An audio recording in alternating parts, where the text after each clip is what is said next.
Agora a gente perdeu esse privilégio. E eu quero também cumprimentar os nossos queridos irmãos que estão nos acompanhando de casa. Eu quero fazer um apelo para você. Se você já pode, venha para a casa de Deus adorar a Deus. É muito bom a gente poder, não é, dentro do conforto da nossa casa, ouvir a palavra de Deus, mas nada substitui a adoração na casa de Deus. Deus tem uma bênção especial para aqueles que vêm à sua casa para adorá-lo. Adorar a Deus em espírito e em verdade. Queridos, a mensagem de hoje tem um propósito aqui de nos levar a pensar sobre o futuro. Eu quero começar fazendo uma pergunta para você. Uma pergunta talvez bem simples, mas ao mesmo tempo complexa, né? Um paradoxo. Ela é simples, mas complexa ao mesmo tempo. Onde você quer estar daqui 200 anos? Pensa um pouquinho. Difícil responder essa pergunta? Talvez se eu fizesse qualquer outra pergunta seria um pouco mais difícil de responder. Mas daqui 200 anos, onde você quer estar? Você já parou para pensar? Onde você realmente quer estar daqui 200 anos? Na eternidade? No céu? Nós queremos estar no céu, não é verdade? Pelo menos eu desejo estar no céu daqui 200 anos. Mas pense um pouquinho. Vamos pensar um pouco. Tudo aquilo que nós desejamos, nós precisamos planejar, não é verdade? Se você quer alguma coisa, você quer alcançar algo, você precisa planejar. Porque ninguém consegue algo se não planejar. E às vezes nós planejamos a nossa vida. Nós planejamos para curto prazo, e aqueles que são especialistas, né, na área aí de treinamento, eles dizem assim, olha, você quer planejar para curto prazo, você tem que pensar 2 anos.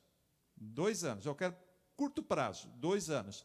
A médio prazo, né, acima de 5 anos. A longo prazo, quanto tempo? 10 anos. 10 anos. Não, então eu vou fazer um planejamento aqui, eu quero a curto prazo até 2 anos, e eu quero a médio prazo até 5 anos, né? E a longo prazo vou pensar aí 10 anos. Mas tudo que nós queremos, nós temos que traçar uma meta, nós precisamos planejar, nós precisamos, então, trabalhar para alcançar isso. Agora, quando eu faço essa pergunta, onde você quer estar daqui 200 anos? É uma pergunta que é um planejamento a longuíssimo prazo, não é verdade? 200 anos, pastor? Onde é que nós vamos estar daqui 200 anos? Nós podemos ter aqui 2 cenários possíveis. 2 somente, não mais do que isso. 2 cenários possíveis. O primeiro cenário, vamos pensar que Jesus vai voltar na nossa geração. E eu pergunto, será que alguém tem dúvida que Jesus vai voltar na nossa geração? Eu estava ouvindo ontem um documentário relacionado à questão climática, o aquecimento global, a questão climática, né? E eu vi ali uma nota do IPCC, falando a respeito de tudo isso que está acontecendo, enchentes, furacões, terremotos, vulcões, tudo isso acontecendo de 2020 para cá, inclusive a própria pandemia. E eles disseram assim, antes os cientistas que cuidam da questão climática, a questão do aquecimento global, estavam dizendo assim, olha, nós temos aí até no máximo 2050 para resolvermos a questão do aquecimento global. Mas agora eles disseram assim, 7 anos. De 2020, 7 anos para resolvermos a questão do aquecimento global. Se não resolvermos a questão do aquecimento global, nós vamos ver isso que está acontecendo esse ano, que está acontecendo de forma intensa e sem intervalo, e nós lembramos daquela profecia, não é? De que as profecias, no final, seriam como a dor de parto. E é interessante que o próprio IPCC usou essa expressão. Os acontecimentos estão intensos e cada vez mais sem intervalo, um quase em cima do outro. É impressionante isso. E quando nós olhamos até mesmo o que Ellen White ela afirmou a respeito dos últimos dias, os últimos acontecimentos, e quando ela fala a respeito do decreto dominical, ela diz assim, que um dos motivadores para se impor um decreto dominical será a questão climática. Ela diz enchentes, ela fala sobre aquecimento, ela fala sobre incêndios, ela fala também sobre terremotos, vulcões. Então, ela faz um panorama relacionado às questões climáticas e ela diz assim, que o mundo cristão vai pedir que os governantes façam algo para poder conter esses desastres. E no final do ano agora, nós teremos, né, a famosa reunião para o clima, e essa reunião para o clima, para quem já está aí atenado, sabe que existe uma proposta do Domingo Verde. Né, o Domingo Verde é uma proposta para que o mundo pare pelo menos um dia por semana. Se o mundo parar pelo menos um dia por semana, nós poderemos, então, frear muito essa questão do aquecimento global. Essa é uma proposta, que já a Alemanha já está fazendo uma convocação para isso. Bom, estamos próximos, né? Então, pensando nesse cenário, se Jesus voltar nessa geração, a primeira possibilidade daqui a 200 anos é onde que nós estaremos. Duas opções dentro desse cenário. Se formos salvos, se estivermos, né, perseverantes no caminho de Deus e fizermos essa grande escolha, nós estaremos onde? Na Nova Jerusalém com Jesus Cristo. Que coisa maravilhosa, não é? Nós estaremos com Cristo na Nova Jerusalém. Mas vamos pensar o seguinte, não, Jesus não vai voltar. Talvez isso que nós estamos vendo, não é? Seja somente aí um aviso, mas Deus é misericordioso e Ele vai estender mais um tempo e vai deixar para a próxima geração, que eu acho difícil, mas tudo bem. É um cenário, é uma possibilidade. E essa possibilidade, se acontecer, onde nós vamos estar daqui 200 anos? Jesus não vai voltar daqui 200 anos, mas onde nós vamos estar daqui 200 anos? Toda essa geração, todos os que estão sobre a face da terra, esses 7 bilhões de pessoas, onde estarão? No pó da terra. Mas, no pó da terra, com um destino marcado, ou para a ressurreição da vida, ou para a ressurreição da morte. É o que a Bíblia diz. Vocês percebem que não há muita opção? Só há 2 cenários e 2 possibilidades: vida ou morte. Ou na Nova Jerusalém, ou preparado para a Nova Jerusalém, ou no pó da terra, preparado para a destruição final. Você está planejando, meu querido irmão, minha querida irmã, você que está aí nos acompanhando de casa, você está planejando para daqui 200 anos? Onde você quer estar daqui 200 anos? Abra sua Bíblia no Evangelho de São Mateus. Nós vamos falar sobre a maior escolha, a grande escolha, a melhor escolha. Evangelho de São Mateus, a partir do capítulo 7, nós vamos ler o capítulo 7, a partir do verso 13. Nós temos 2 analogias aqui, as 2 estradas e os 2 fundamentos neste capítulo. Do capítulo 13 ao capítulo 14, depois do capítulo verso 13 ao verso 14, depois do verso 24 até o verso 29. As 2 analogias. Vamos ler a partir do verso 13. Jesus, ele disse: entrai pela porta estreita, larga é a porta e espaçoso o caminho que conduz à perdição, e são muitos os que entram por ela. Porque estreita é a porta e apertado o caminho que conduz para a vida, e são poucos os que acertam com ela. Agora o verso 24. Todo aquele, pois, que ouve estas minhas palavras e as pratica, será comparado a um homem prudente que edificou a sua casa sobre a rocha, e caiu a chuva, transbordaram os rios, sopraram os ventos e deram com ímpeto contra aquela casa, que não caiu, porque fora edificada sobre a rocha. E todo aquele que ouve estas minhas palavras e não as pratica, será comparado a um homem insensato que edificou a sua casa sobre a areia, e caiu a chuva, transbordaram os rios, sopraram os ventos e deram com ímpeto contra aquela casa, e ela desabou, sendo grande a sua ruína. Observe que aqui nós temos, dentro dessas duas analogias, a questão da escolha. Nós precisamos escolher. Todos os dias nós fazemos grandes escolhas, fazemos pequenas escolhas, mas muitas vezes nós estamos pensando a curto prazo, a médio prazo, a longo prazo, não estamos pensando a longuíssimo prazo, que é a vida eterna. E quando nós olhamos para isso, nós vemos aqui uma contradição muito grande. Porque a Bíblia, Deus nos disse que nós deveríamos buscar em primeiro lugar quem ou o quê? Busque em primeiro lugar o reino de Deus, e todas as outras coisas serão acrescentadas. Então, o nosso primeiro planejamento deveria ser a longuíssimo prazo, a salvação, a vida eterna, onde eu quero estar daqui 200, 300, 400, 1000 anos. Eu não deveria me preocupar tanto, com uma manhã. E Jesus mesmo, ele disse, não andeis preocupados com o dia de amanhã, basta cada dia o seu mal.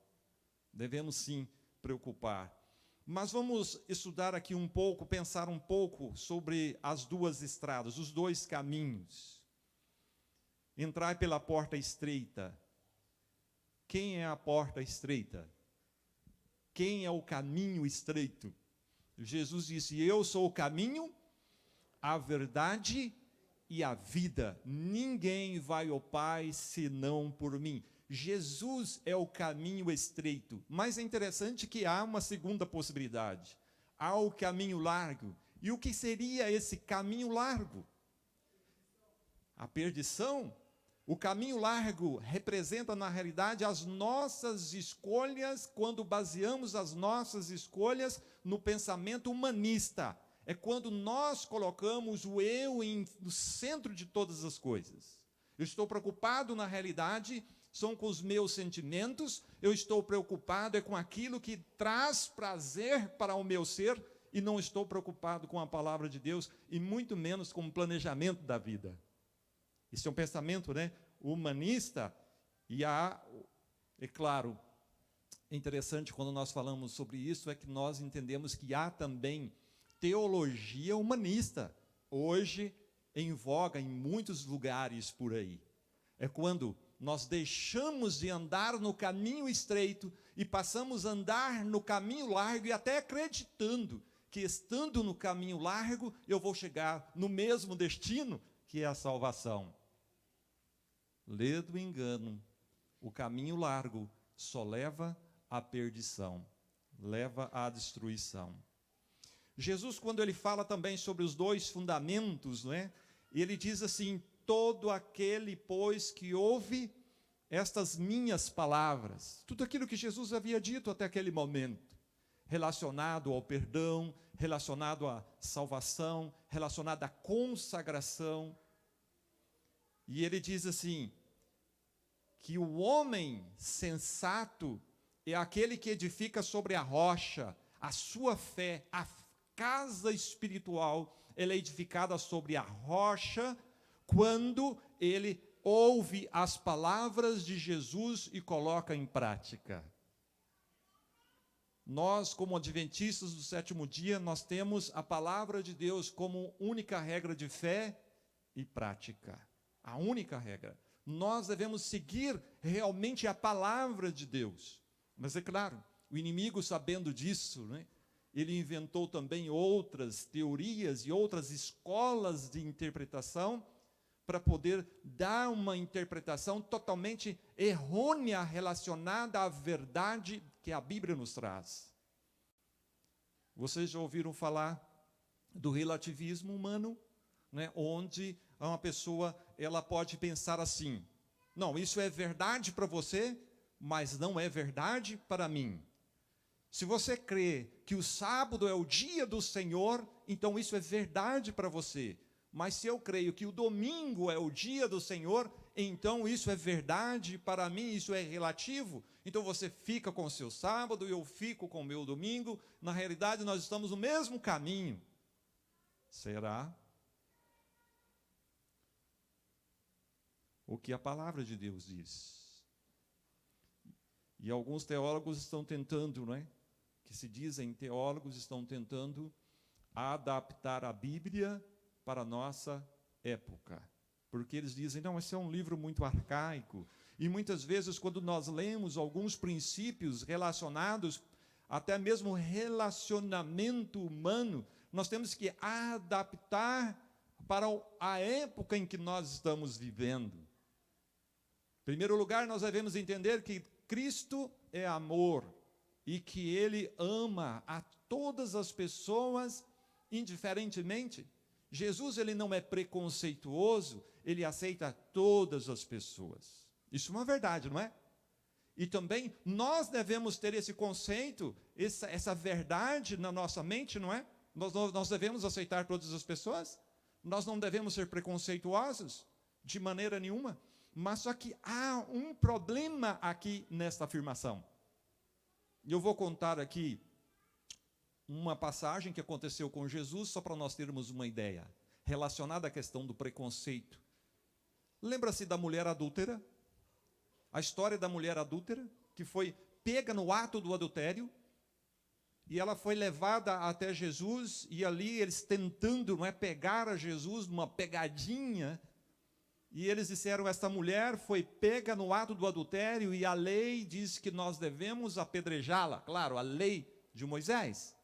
Mas eles estavam vivendo sobre a lei dos romanos, e se alguém desse um decreto de morte, estaria indo contra o governo romano.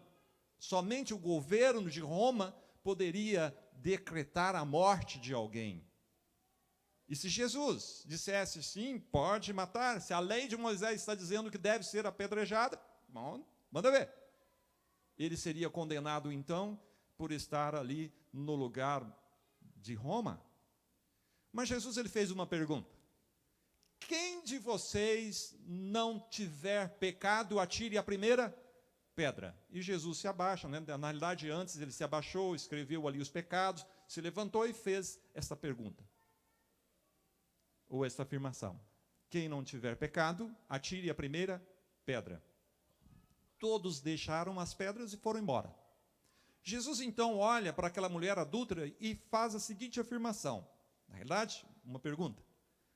Cadê aqueles que estavam te condenando? Não ficou nenhum? Ela disse, não, Senhor, não ficou nenhum. E Jesus então faz uma afirmação. E eu também não te condeno. Jesus não aceitou a mulher adúltera? Aceitou. Ele não abraçou aquela mulher adúltera? Abraçou. Se a gente parasse a história por aí, esse conceito de que o amor de Jesus deve ser colocado em prática na igreja, devemos aceitar as pessoas do jeito que elas são, até poderia ter um grande significado. Mas o que vem logo em seguida? Vai e não peques mais. Então não há uma base na Bíblia, na palavra de Deus, quando essas teologias humanistas, não é? E até revolucionárias, elas dizem que nós devemos aceitar a pessoa do jeito que ela é e até mesmo concordar com uma vida de pecado dessa pessoa. E é por isso que a igreja ela existe normas, regras, para poder dizer assim, olha, até aqui você pode ir, a partir de aqui você não pode ir mais. Mas é a Bíblia que nos diz isso, não é verdade? Jesus, ele falou bem claro, ele é o fundamento da palavra de Deus. É Jesus a revelação que nós devemos seguir. Eu quero convidá-lo, nós vamos fazer aqui um breve estudo relacionado à questão das funções subordinadas e por que nós devemos seguir aquilo que Jesus disse.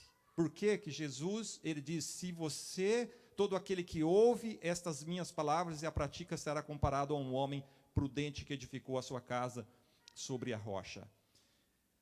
Antes da criação do universo, a trindade, né, a divindade, como alguns gostam melhor de dizer assim, a divindade, ela existia, Pai, Filho e Espírito Santo. Mas, na realidade, essa nomenclatura Pai, Filho e Espírito Santo, ela só passou a existir dentro do plano da criação e do plano da redenção. Mas existia divindade. 3 pessoas coeternas que existiam pela eternidade. Em um momento lá na eternidade, eles pensaram na criação. Eles pensaram, nós vamos criar um universo. Nós vamos passar a existir dentro desse universo. Nós vamos criar seres pensantes com capacidade de escolha, com liberdade para escolher, seguir a nós, amar a nós e viver em comunhão conosco. E então planejaram a criação do universo. Nessa criação do universo, ali então surgem as funções subordinadas que cada pessoa da divindade deveria desempenhar. A primeira pessoa, não quer dizer que seja superior à segunda e nem à terceira. A primeira pessoa se designou como pai, a segunda como filho e a terceira como Espírito, o Espírito Santo. As 3 pessoas da divindade passaram então a desenvolver esta nomenclatura para a criação. E eles criaram anjos, criaram universos, né? Criou todo o universo, melhor dizendo, criaram mundos, seres pensantes, e criou também um lugar chamado céu, onde nós pensamos que existe um lugar céu. Eu estava pregando essa mesma pregação numa igreja, e no final desse sermão, né, uma irmã me procurou e disse assim, mas pastor, eu nunca tinha pensado nisso. Eu pensava que o céu era um lugar imaterial. Vocês entendem isso? Porque quando eu digo que o céu é um lugar dentro do universo, dentro de uma galáxia, um planeta onde está uma nova Jerusalém construída, real, onde essa cidade é uma cidade real, que tem um enorme muro, não é? São, na realidade, ali 2.300, quase 2.300 quilômetros de largura, de altura, de comprimento. É um cubo perfeito, conforme está lá em Apocalipse. Ruas de ouro, mansões construídas dentro dessa cidade, onde há um templo, onde há o santo, onde há o santíssimo, onde há um mar de vidro, onde se reúnem esses miríades e miríades de anjos, onde nós vamos passar o milênio, onde nós vamos conviver durante 1000 anos e depois a eternidade, porque essa cidade real, ela descerá do céu após o milênio, e ela fará parte dessa terra, porque aqui é real, não é verdade?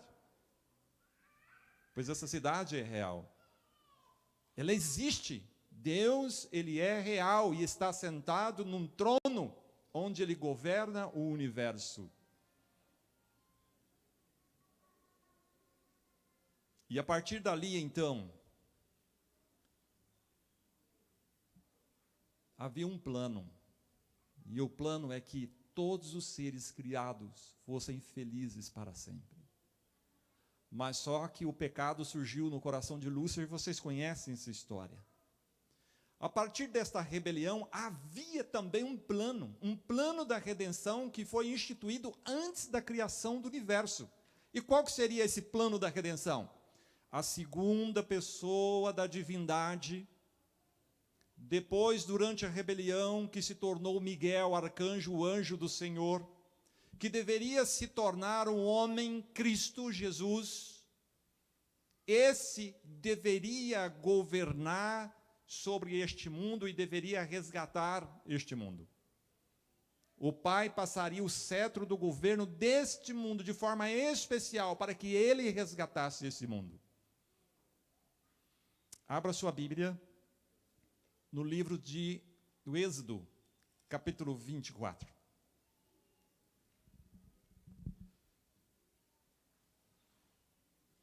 Êxodo capítulo 24, no verso 20. Desculpe, capítulo 23, verso 20. Nós temos aqui um diálogo de Deus Pai com Moisés. E nesse diálogo, nós temos aqui a passagem, ou o esclarecimento, não é? Quando Deus Pai passa essa autoridade para o seu filho. Observe isso aqui. Isso aqui é muito interessante. Quando ele diz para Moisés, quem é que vai liderar o povo de Deus deste mundo? E nós sabemos muitas vezes, né, quando nós estudamos a palavra de Deus, e nós só sabemos identificar qual pessoa, quando aparece a palavra, por exemplo, Elohim, ou El, ou até mesmo quando aparece Yahweh, né, que é traduzido para Senhor, nós só sabemos identificar dentro do contexto. Se não for dentro do contexto, não vamos conseguir identificar qual pessoa da divindade que está falando ali. Se é o Pai, se é o Filho, se é o Espírito Santo, isso só dentro do contexto. E aqui a gente consegue identificar pelo contexto. Observe o verso 20. Eis que envio um anjo adiante de ti, para que te guarde pelo caminho e te leve ao lugar que tenho preparado. Verso 21. Guarda-te diante dele e ouve a sua voz, e não te rebeles contra ele, porque não perdoará a vossa transgressão, pois nele está o meu nome. Quem que é esse anjo? O arcanjo Miguel. O próprio nome de Miguel, que na realidade significa quem é como Deus, é uma pergunta, é um desafio. Quem é como Deus? É um desafio para Lúcifer, porque no princípio Lúcifer quis ser Deus. Ele quis tomar o lugar de Jesus, mas na realidade Jesus, ele era Deus. E nós observamos isso porque há duas características aqui. Há um nome de Deus nele, e outra característica, ele não perdoará a vossa transgressão. E somente Deus pode perdoar pecados. Abra aí a sua Bíblia agora no capítulo 3, o verso 2. Capítulo 3, verso 2. Apareceu-lhe o anjo do Senhor numa chama de fogo no meio de uma sarça. Moisés olhou e eis que a sarça ardia no fogo, e a sarça não se consumia. Quem apareceu no meio da sarça? O anjo do Senhor.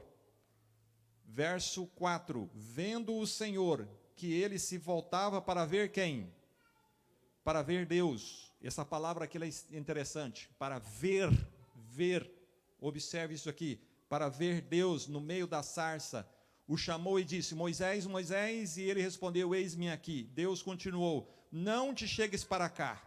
Verso 6, disse mais, eu sou o Deus de teu pai, o Deus de Abraão, o Deus de Isaque, o Deus de Jacó. Moisés escondeu o rosto porque temeu olhar para Deus. Isso aqui é muito importante, queridos, muito importante. Verso 14. Disse Deus a Moisés, eu sou o que sou. Quando Moisés perguntou, qual é o seu nome? Ele disse, eu sou o que sou. Disse mais, assim dirás aos filhos de Israel, eu sou, me enviou a vós. Eu sou, me enviou a vós. Volte para o capítulo 23.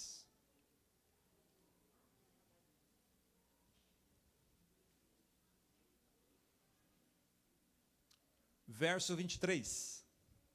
Porque o meu anjo irá diante de ti, e te levará aos amorreus, e aos heteus, e os fariseus, aos cananeus, e aos heveus, e aos jebuseus, e eu os destruirei. Verso 25. Servireis ao... Essa expressão também é interessante. Servireis ao Senhor. Ele não está dizendo, servirás a mim. Servireis ao Senhor. Ele está fazendo uma menção ao outro Senhor. A quem? Ao anjo do Senhor. Servireis ao Senhor, quem que é esse Senhor? Vosso Deus. E Ele, não é eu, observe, ele não está dizendo que Ele. E Ele abençoará o vosso pão e a vossa água, e tirará do vosso meio as enfermidades. O Pai falando de quem? Do Filho. Então, muito bem, vamos continuar aqui agora, o verso no capítulo 24. Disse também Deus a Moisés: sobe ao Senhor. Não sobe a mim aqui, ele não está dizendo nesse contexto sobe a mim, sobe ao Senhor. Tu, Arão e Nadab e Abiú, e 70 dos anciões de Israel, e adorai de longe, só Moisés se chegará ao Senhor. Verso 3, veio, pois, Moisés e referiu ao povo todas as palavras do Senhor e todos os estatutos. Então todo o povo respondeu em uma voz e disse: tudo que falou o Senhor, nós vamos fazer. Verso 10, eles subiram. E o verso 10, o que diz aqui o verso 10? E viram o Deus Israel, sob cujos pés havia como uma pavimentação de pedra e safira, que se parecia com o céu na sua claridade. Ele não estendeu a mão sobre os escolhidos, os filhos de Israel, porém eles viram a Deus. Isso aqui é uma outra afirmação também interessante dentro do nosso estudo. Verso 12. Então disse o Senhor a Moisés: sobe a quem? O que está escrito na sua Bíblia? Sobe a quem? A mim. Veja a mudança agora de funções. O pai apresentou para Moisés o filho, agora o filho está assumindo. E ele diz: sobe a mim, ao monte ficará lá, dar-te-ei tábuas de pedra, e a lei e os mandamentos que escrevi para os ensinare. Sobe a mim. E agora no verso 12, né? No verso 12, sobe a mim. No verso 24 também, sobe a mim. Aliás, no verso 12, então sobe a mim. Vamos aqui para a parte de 33:14. 33:14.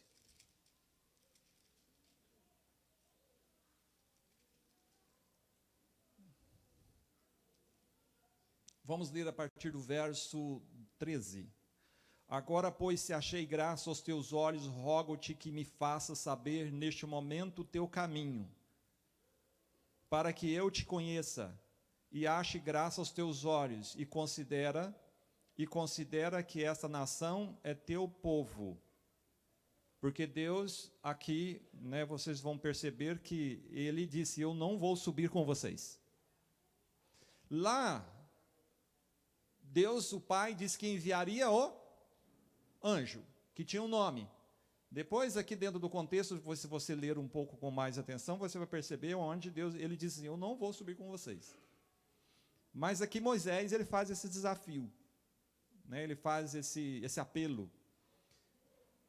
Respondeu-lhe, verso 14, respondeu-lhe: a minha presença irá contigo, e eu te darei descanso.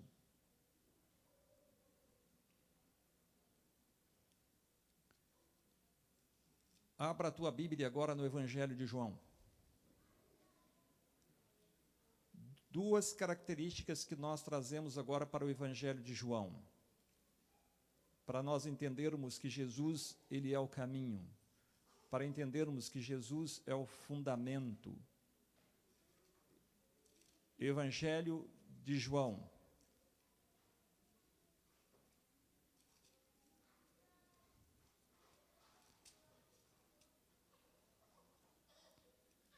João capítulo 1, verso 1. João 1, verso 1. O que você lê?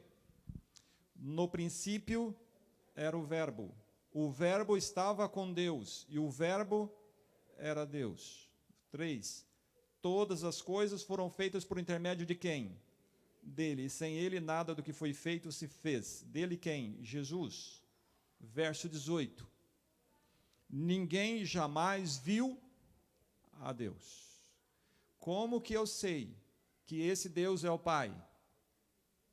E como eu sei que aquele que escreveu os mandamentos não é o Pai? Porque Moisés viu a Deus. Abraão viu Isaac e Jacó. Eu sou o Deus dos seus antepassados, Abraão, Isaac e Jacó. E olha o que está dizendo aqui agora. Ninguém jamais viu a Deus. O Deus unigênito que está no seio do Pai é quem o revelou. E Ellen White, ela faz essa afirmação dizendo assim: após o pecado, homem nenhum teve contato direto com o Pai, mas foi o Filho quem o revelou. Ela citando esse aqui texto. Abra agora sua Bíblia no capítulo 8 de João.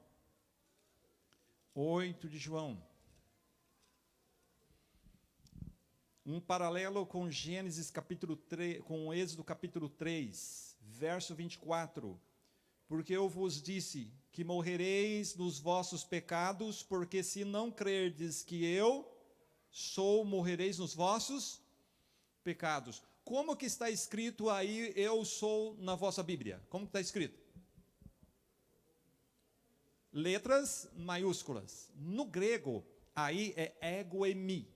Essa ego eimi, essa expressão ego eimi no grego quer dizer eterno. Eu sempre existi.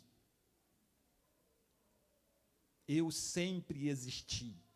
Se você olhar, até parece uma contradição, um erro de português, né, quando ele usa aqui o ego eimi. Na Septuaginta, que é o Antigo Testamento traduzido para o Novo, aliás, para o grego, lá no Antigo Testamento, quando você lê lá em Êxodo, capítulo 3, quando diz assim, eu sou, diz para eles que eu sou, quando ele fala do nome dele, eu sou, qual que é a expressão que ele usa lá? Ego eimi, que lá foi escrito em hebraico, mas na Septuaginta, que é a tradução do hebraico para o grego, foi colocado ego eimi. Vamos ler novamente. Porque eu vos disse que morrereis nos vossos pecados, porque se não crerdes que eu sou.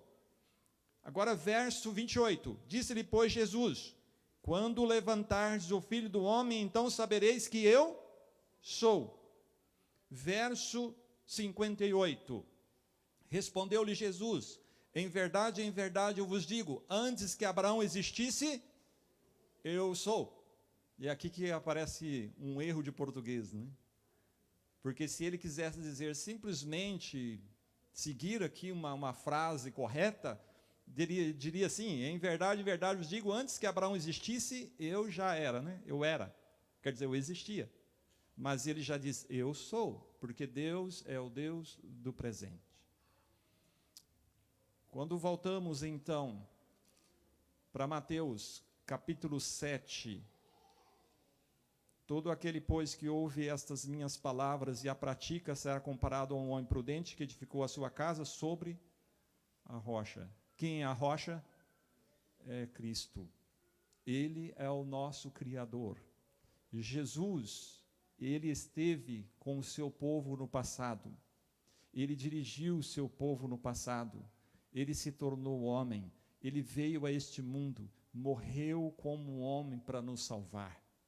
O Deus poderoso, Criador e mantenedor do universo, ele se tornou homem para nos dar o privilégio da salvação e da vida eterna.